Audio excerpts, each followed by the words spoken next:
Almanya'da yaşayan başarılı iş insanı Abbas Ayçil, Türk dünyası kültürüne ve ekonomisine yaptığı katkılar nedeniyle Azerbaycan Rektör Uluslararası Bilimler Akademisi tarafından özel ödüllerle onurlandırıldı. Tunceli'nin Plümür ilçesine bağlı Boyalık köyünden 16 yaşında Almanya'ya gelen ve işçilikle başladığı kariyerini büyük bir başarı hikayesine dönüştüren iş insanı Abbas Ayçil, önemli bir ödül törenine ev sahipliği yaptı.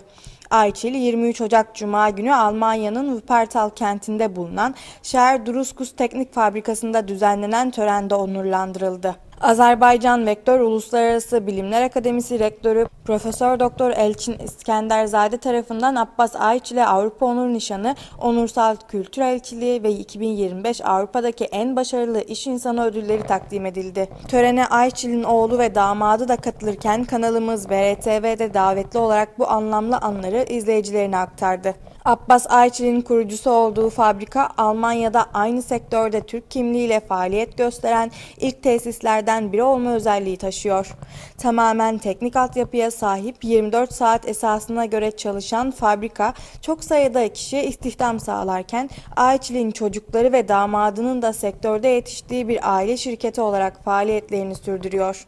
Tören kapsamında konuşan Akademi Rektörü Profesör Doktor Elçin İskenderzade, Türk kültürünü, eğitimini ve emeğiyle örnek olan iş insanlarını onurlandırmak bizler için büyük bir görev dedi.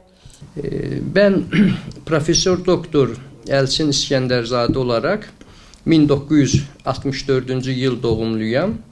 Karabağ'da tüm Türk dünyası insanlarının büyük sevgisi olan Karabağ'da doğdum. Azerbaycan Devlet Teknik Üniversitesi'nden mezun oldum.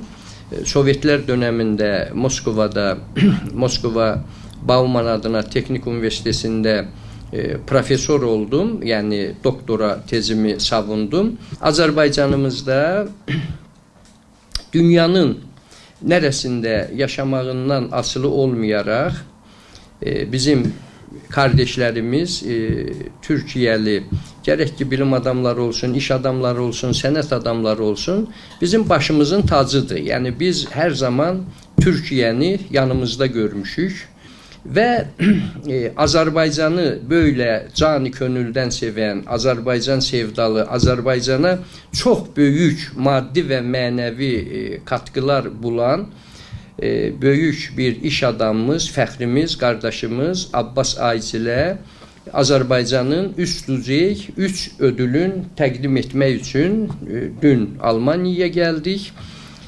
Bu ödüller 2025. yılın sonuçlarına göre Avrupa'da başarılı iş adamı ünvanın demek təqdim etməkdir birinci amacımız. 2, Türk dünyası kültürüne, bilimine ve ekonomisine vermiş olduğu büyük hizmetlere göre bizim üniversitenin bilimsel genel kurul üyeleri kararıyla Abbas Ayçil en üst ödülümüz olan şeref nişanı, biz orden deriz. Yani madalyanın bir üstü. Şeref nişanı madalyanın bir üstüdür. Zaten Abbas Bey 5 sene önce bizim üniversitenin altın yıldız madalyası ve fahri doktor payesiyle de ödüllendirilmişti. Nihayet üçüncüsü çok nadir hallarda o statü bizdedir, bizim üniversitededir. 2003'ten biz fahri kültür büyükelçisi ünvanı veriyoruz. Çok nadir insanlara.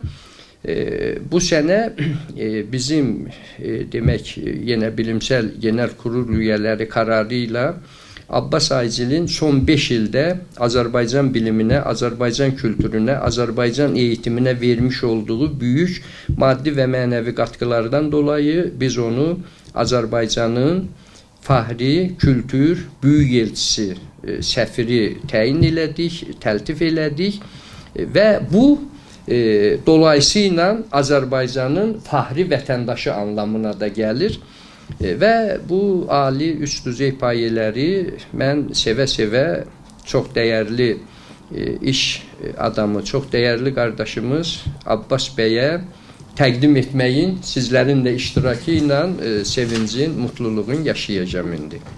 Abbas Ayçil, Türk dünyasının kültürüne, eğitimine ve iş hayatına sunduğu katkılar nedeniyle akademi tarafından bu ödüllere layık görüldü. Daha önce 5 yıl önce altın madalya ile onurlandırılan Ayçil bu kez madalyanın bir üst derecesi olan Avrupa Onur Nişanı ile ödüllendirildi. Sağ olun, teşekkür Devamlı ederim olsun. hocam. Sağ Ben de olun. bu nişana layık gördüğünüz için çok teşekkürler, çok sağ olun. Benim için büyük bir gurur verici bir durum şu anda. Çok sağ olun, tam Azerbaycan'dan kalkıp buraya geldiğiniz için. Vefa Ama borcumuzdur. bu Vefa başarı borcumuz. sadece benim değil, burada 2 tane evlatlarım var. Gelin, siz de buraya gelin. Oğlum Baran, o da Özgür de damat, o da benim oğlum. Oğlu, evet, oğlu. Bir ekip çalışmasıdır bu başarı.